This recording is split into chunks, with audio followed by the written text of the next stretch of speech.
Hello, everyone. This is Tom Fox, and I'd like to welcome you to This Week in FCPA, episode 120, for the week ending September 14th, 2018, the Hurricane Florence and Beyond edition. As Hurricane Florence has now made landfall on the Carolinas and is moving to the interior of the United States, Hurricane Issac is hurtling towards the Gulf Coast, and Storm X is bashing the Texas coast. Jay Rosen and myself are back with a look at some of the week's top compliance and ethics stories. But first, a word from our sponsor, Affiliated Monitors. Founded in 2004, Affiliated Monitors provides professional independent integrity monitoring and ethics and compliance assessments nationally and internationally across almost all industries. With its knowledge of effective ethics and compliance programs and cultures, Affiliated Monitors is respected for its work as the corporate monitor on matters ranging from multinational corporations to small and mid-sized companies and even individuals. Having served in over 700 monitorships, no one has more experience as an independent monitor than the team at Affiliated Monitors. For more information on how an independent monitor can help improve your company's ethics and compliance program, visit our sponsor, Affiliated Monitors, at www.affiliatedmonitors.com. What are some of the stories we take a look at this week? Well, the FCPA enforcement action involving United Technologies. A Goldman partner uses the company hotline. What happens? CBS CEO Moonves goes down, not for his Me Too moment, but for lying to the board about it. What does GDPR mean for blockchain? A serious fraud office win in a document production case against a U.S. company, KBR. Matthew Stevenson asks if the Hoskins case was correctly decided, and Leslie Swarrick on why corporations need a global compliance framework. I hope you will enjoy this episode of This Week in FCPA. This Week in FCPA is a part of the Compliance Podcast Network. Hello, everyone. This is Tom Fox, back for another episode of This Week in FCPA. Episode 120 for the week ending September 14, 2018, the Hurricane Florence and Beyond edition. As always, I'm joined by Mr. Monitors, Jay Rosen. Jay, welcome. Hey, Tom. How you holding out in Houston? So we actually have a tropical storm or something or other in the Gulf, so we're getting hammered today. But the biggest problem is there's one looks like it's bearing down on us, Issac. But we have to probably hold our hats over our hearts for our friends in the Carolinas who have been hammered by Florence, which made landfall in North Carolina yesterday and now is rummaging around. So we're thinking about you guys as well. So, Jay, we had a pretty interesting ethics and compliance week. Lots of things that you might not think of in the realm of ethics and compliance, but I think they were pretty applicable. And it started with a FCPA enforcement action with United Technologies settling a case with the Securities and Exchange Commission. The Department of Justice had previously given a declination. It was really interesting because there were multiple bribery schemes going on in multiple countries. So it's I would say on one hand, a little bit hard to reconcile why there was no criminal prosecution, although it could have been because they were in such foreign countries that they couldn't get the individuals or at least bring them to the United States. So we had Otis Elevator, a subsidiary, engaging in bribery and corruption in Azerbaijan.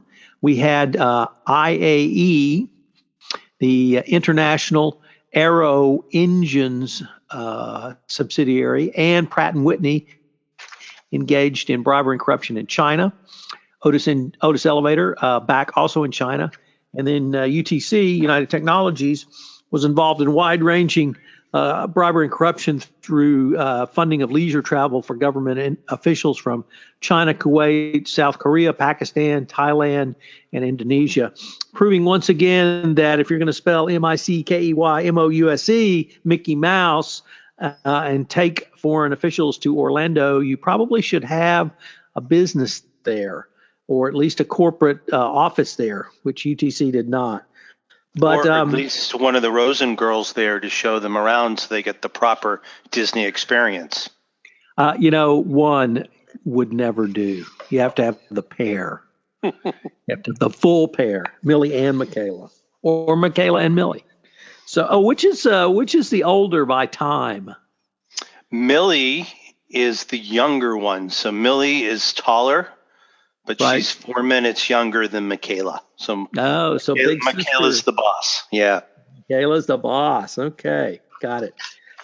Anyway, from an FCPA or at least a compliance practitioner perspective, Jay, leaving aside the issue of the really great result that UTC got with a declination and really a pretty low FCPA fine and penalty, we did see lots of bribery schemes involved.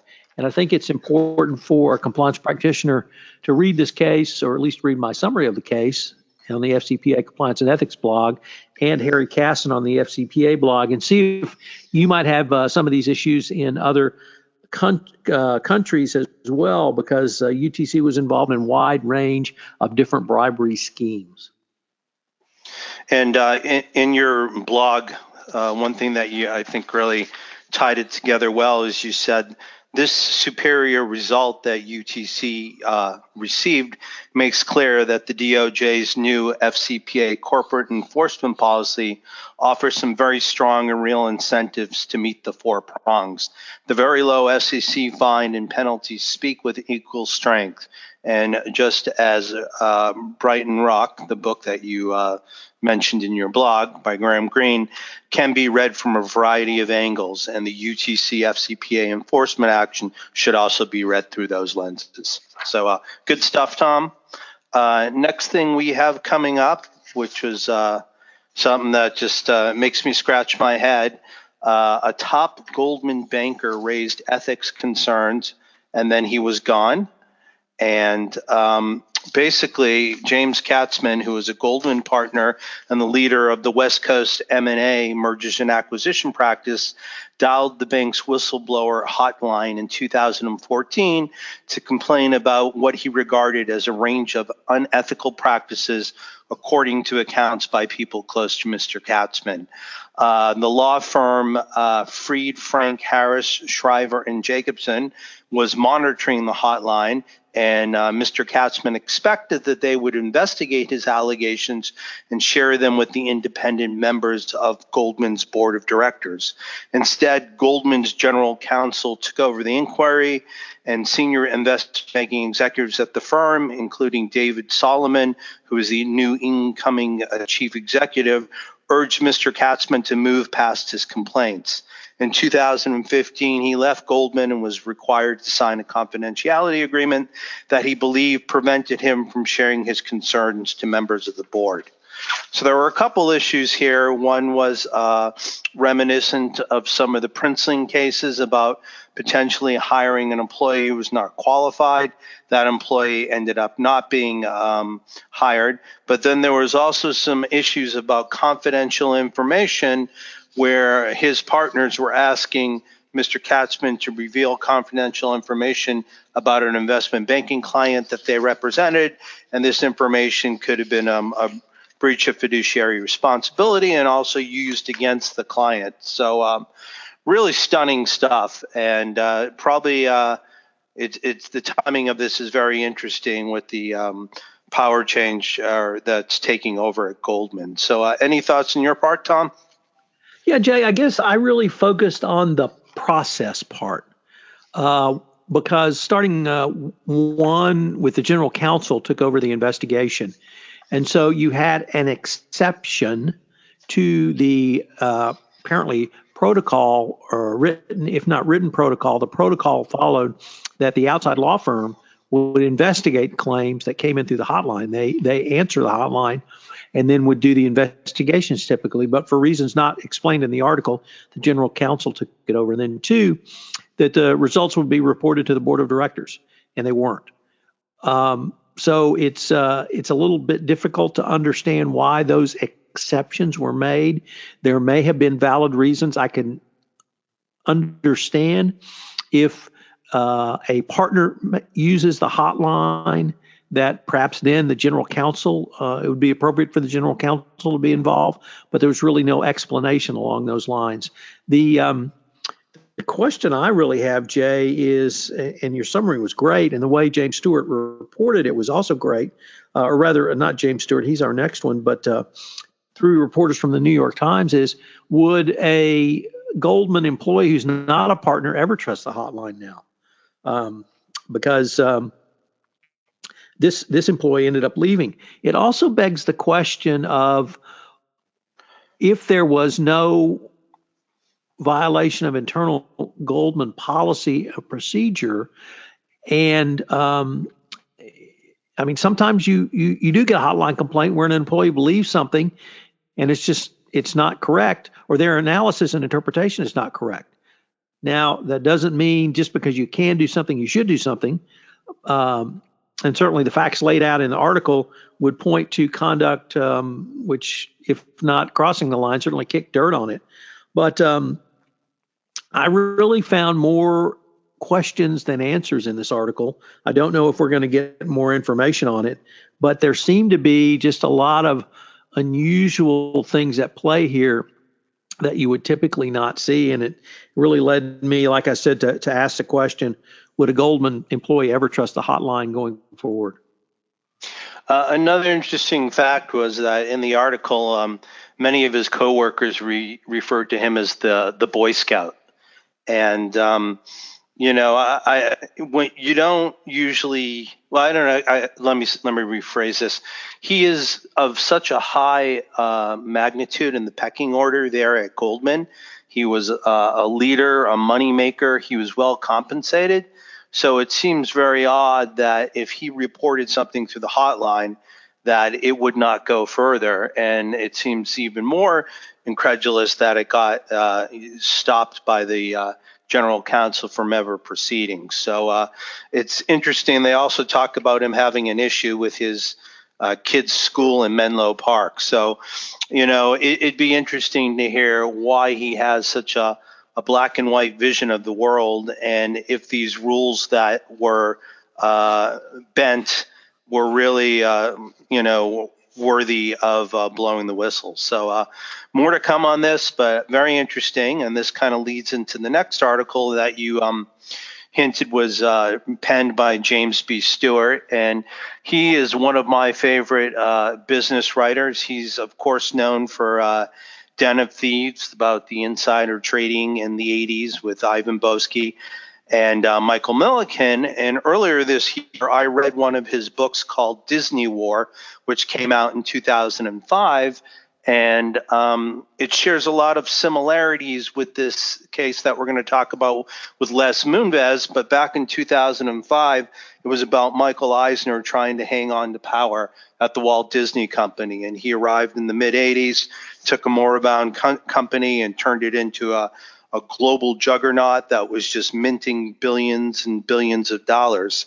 But then he didn't want to let go of his power, and he had a hand-picked board who was keeping him in power. And that's kind of like the similarities here to Les Moonves. The unfortunate thing about Les Moonves is this is also a Me Too story.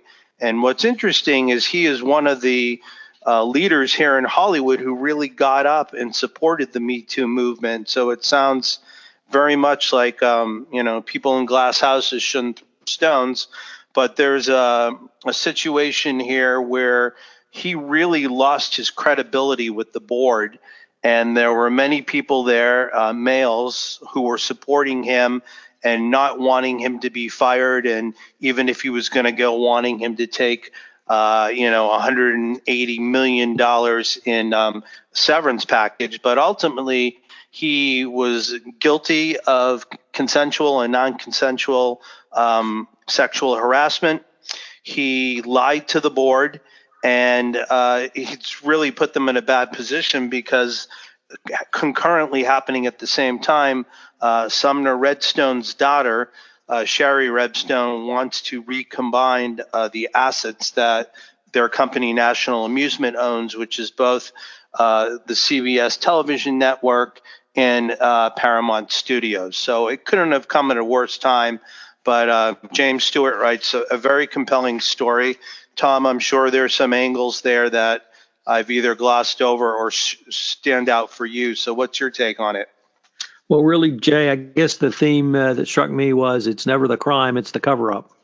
And here there was knowledge that he was being investigated by Ronan Noonan, I think is his name, but the reporter for the New Yorker, or the piece came out in the New Yorker, it was well known that was going on. And the board was really never apprised. He made direct misrepresentations to the board. And then the end of your remarks about the Sherry Redstone dispute, an incredibly unusual and I thought nasty lawsuit was filed by CBS Board of Directors to prevent the majority shareholder from exercising majority control, which is an extraordinarily difficult thing to do. But you can't have that kind of lawsuit when you have your CEO who is under investigation, or at least a journalistic investigation. And when he then did not fully inform the board of the problems he was in, and indeed a complaint had been filed against him for which he was trying to get somebody a job to make the complaint go away. I think that the board finally stepped in and acted. But this case is very troubling for a number of reasons. We both have daughters, so I think perhaps we're a little sensitive to this. But how many people bringing forward allegations is enough? So when the article first came out, one of the board members said, I don't care if 30 people come forward and accuse him of inappropriate sexual contact or actions or acts. That's, he's been a big producer for us. Is 3 enough? Is 6 enough? Is 30 enough? It wasn't enough for that one person, and it wasn't enough until Moonves lied to the board. So a lot of troubling issues. Donna Bohm had a blog post today where she just excoriated the board for missing the opportunity to exercise good ethical judgment, which I think was spot on. So I don't know how much further this will shake out for CBS. The Redstone lawsuit apparently has been resolved, and where CBS goes with Paramount going forward, only perhaps Sherry Redstone knows. So, Tom, next up, we've got a couple great articles about GDPR written by Vera Cherepanova, who has been contributing some great information to the FCPA blog. Why don't you break down her thoughts on GDPR and blockchain? Well, I'm almost sorry I put these in because they're very technical, and I'm not sure I can accurately describe them. But let me give it a shot, because she raised some really interesting overall topic, Jay, which is, can GDPR and blockchain coexist? And she points out that both the data controller processor versus data subject divide articulated by GDPR and setting different requirements for each really does not apply, or is difficult to apply to blockchain because of the immutable nature of blockchain. Also, the distributed ledger processing is difficult to reconcile with blockchain, and certainly the right to be forgotten. One of the key benefits for blockchain is it's there forever, so that if somebody did a transaction and you wanted to take a look at it, or I wanted to take a look at it, we would feel comfortable that the terms of the transaction had not been altered.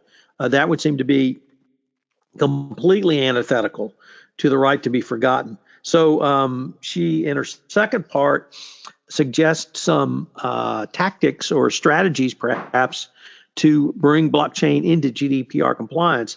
They were fairly technical, things like forking, encryption, hybrid off-chain solutions, hashing, and other things that, frankly, I was not too familiar with. It really pointed up the difficulty I think people are going to have, and certainly Mike Volkov, but myself as included, have been big proponents of blockchain in the compliance space because of its immutability, meaning it provides a single source of truth. And if you can't have a single source of truth, that's going to make everything a little more difficult in the data privacy, data protection world going forward. Great breakdown. I couldn't have said it better myself, Tom. And then if anybody is more interested in some of the positive aspects of blockchain, I had a great interview this week, Jay, on innovation and compliance with Ernst & Young's Paul Brody and Alex Perry on the power of blockchain. These guys, they are cutting edge on blockchain. EY is way ahead of where you and I and even Volkov are, and they've got some great ideas. I would urge everybody to take a look at that podcast for some great ideas.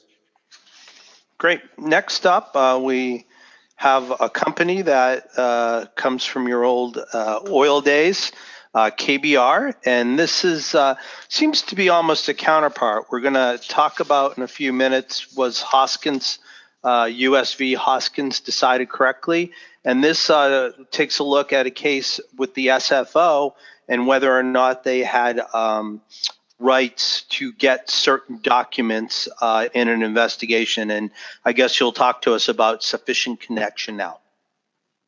Right. So every U.S.-based corporation's general counsel and compliance officer need to read this case because it is extraordinarily significant.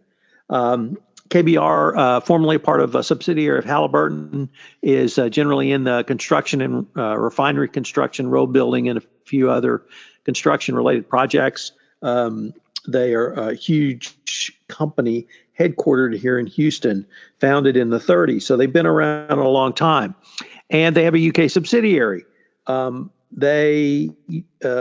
subsidiary apparently retained Unaoil for some work, and the Serious Fraud Office wanted to investigate that. The payments to Unaoil were approved by the corporate headquarters here in Houston, KBR Inc. So the Serious Fraud Office asked for documents from KBR Inc., the corporate office here in the United States.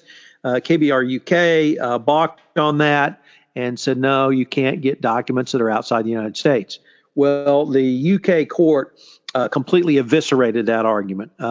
As you might guess, for a company to claim, well, gosh, the documents are somewhere else, you can't have them, despite their relevance and sufficient contacts, they got immediately past that, and that would just neuter the SFO's ability to investigate crimes that occurred or evidence of crimes that was located outside of the United Kingdom. But what that means, Jay, for every company is if you're doing business in the United Kingdom, you're subject to producing all your documents there to the SFO. And that is probably not something you've thought through or thought about, document holds for the Serious Fraud Office. It also really speaks to, I think the SFO wanted to go back 21 years. At 5 years ago, KBR was owned by Halliburton. So I don't know what this is going to mean for Halliburton jurisdiction, Halliburton documents, or Halliburton potential liability going forward. But a really significant decision, and I think every U.S.-based general counsel and compliance officer needs to be aware of it. Great. So now, unfortunately, we have another tragedy to discuss and some very timely commentary from our colleague Matt Kelly of Radical Compliance. And the facts is that a risk assurance associate from PwC at the firm's Dallas office, Botham Jean, was shot and killed on September 6th by an off-duty Dallas police officer. The officer and Jean lived in the same apartment building, and she apparently tried to enter his apartment by mistake, believing it was her apartment, and she opened fire and killed him. The further details is that Botham Jean was African American, and the officer, Amber Geiger, was white. So this is a huge tragedy that struck many people at PwC, and it moved U.S. Chairman Tim Ryan to circulate an email this week asking employees to contemplate changes contemplate the challenges that Black colleagues face in this country simply for being Black, and to see if they could try to build a better workplace and a better country for all parties. So Matt's piece, first of all, applauds Mr. Ryan for trying to do something positive in light of this horrible tragedy. But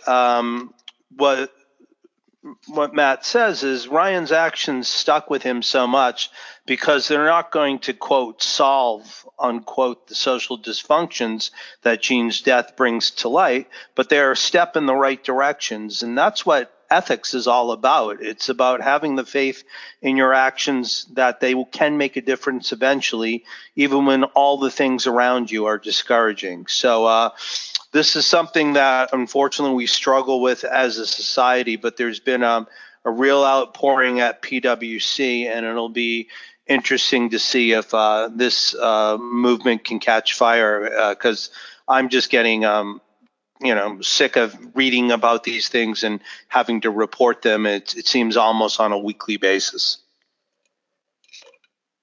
I would just add that I guess being black in your own apartment now is a reason to be shot and killed by a white police officer. So on that note, we had some commentary by Matthew Stevenson on the Hoskins case. He's previously looked at it, and he took a deeper dive into it, Jay, to try to determine if, in his view, it was correctly decided. And he says it's probably not.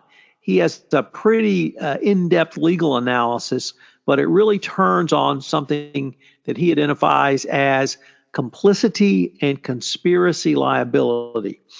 Conspiracy liability generally says that if you are a part of a criminal enterprise, you can be charged if someone else in the enterprise engages in a crime.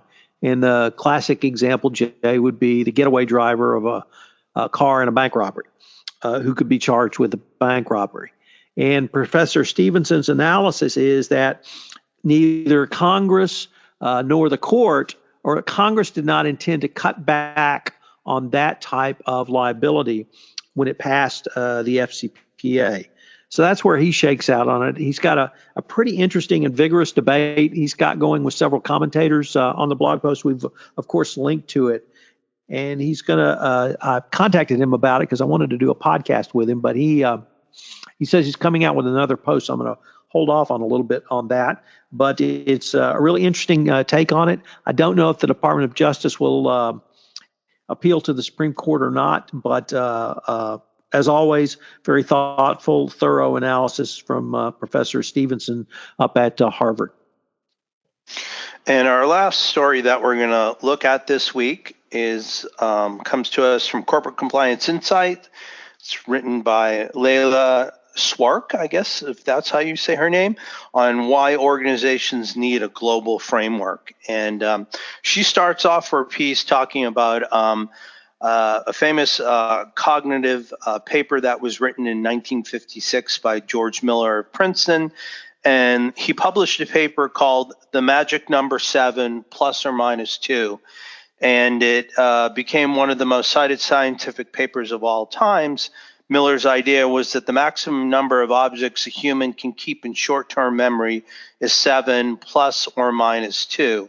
So that magic could be either digits of the phone number or playing cards if you're playing in a game, or if you're Rain Man and you're counting cards in Vegas, or potentially where golf balls are hit on a driving range. And she uses this article as a jumping off point that if you have a global ethics and compliance framework, that you really have to keep this idea about the limited amount of information that can be processed and contained by individuals. You got to keep that in mind. And if you're doing a business in 20 or 30 or 40 companies, it's quite easy for information to slip through the cracks. So she talks about different ways about how to work about setting up a situation where you can really keep track of things on a global basis. Some of them have to do with culture. Some of them have to do with language and translations and making sure the source material is interpreted correctly in the other jurisdictions where you're doing business. And she also talks about having a fresh pair of eyes that can come in and take a look at your processes and procedures and make sure that you are doing the right thing for your organization. So we link to that in our show notes. And Tom, I think that's all the news we have, but what's the information in the conference and the Tom Fox world? So first of all, I am putting on a compliance masterclass, Jay, in Boston on September 25 and 26. It's hosted by, wait for it, Affiliated Monitors. So thank you, Affiliated Monitors and Mr. Monitors. I have linked to the registration information in the show notes. So if you're looking for the top masterclass by the guy who wrote the book on compliance, this is the one for you. Next up is Converge 18, put on by Conversant in Denver on October 9th through 11th. Affiliated Monitors, Eric Feldman is speaking. I'm speaking. And I have a 50% discount for anyone who wants to attend. It's really going to be our listeners to this podcast or even fans of the podcast. So it's turning into one of the top compliance conferences around. I'm doing a lot of prep work where I'm talking to some of the speakers, so I know of whence I speak. So I hope that you will attend. And then finally, Jay, I've had a great podcast series week with three of your colleagues, the aforementioned Eric Feldman, Rod Grandin, and Don Stern. And I've been visiting with them on the role of an independent monitor in assessing ethics and compliance in the M&A context. And it really turned Jay into a masterclass on M&A from the compliance perspective. So in part one, Eric talked about the whys, whats, and hows. In part two, Don talked to me about the impact of mergers and acquisitions on both parties, the target and the acquirer. In part three, Eric came back where I got to ask him a question I always wanted to ask, which is what's the plan? In part four, Don returned to talk about, Rod spoke about the oversight of the merged entities. And then Don concludes today, with how the entire M&A process benefits from an independent monitor. And really, if you've got any interest in how to do mergers and acquisitions under the FCPA from the compliance perspective, you could not do better than taking a look at these articles that I've written for each podcast and then listening to the full series. It's really, like I said, a masterclass.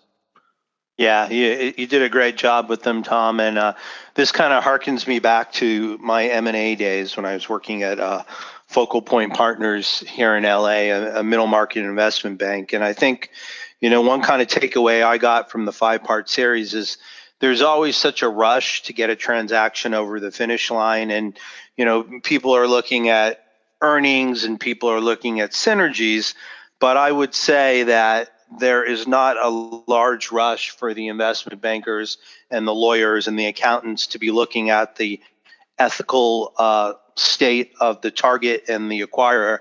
And then furthermore, there's even, short shrift given to the fact about what's going to happen with these merged entities, which culture is going to be followed, and how do you bring the new folks on board and get them to fit in with the culture. So these are things that we see constantly when we're reading articles about successor liability. But I think it would be great listening for anybody who has an interest, but also if there was a way we could kind of get this to the M&A attorneys and the investment banking community, could be very helpful for them for preventing ethical nightmares that are down the road. So, Jay, I think that takes us to the end. Any report on the Red Sox this week? Well, what did we say? Who are you? 3? Is your magic number 3 and ours is 6, or is it the other way around? No, the Astros' magic number is 12. Oh, 12. Okay. But the A's have been coming on lately, haven't they?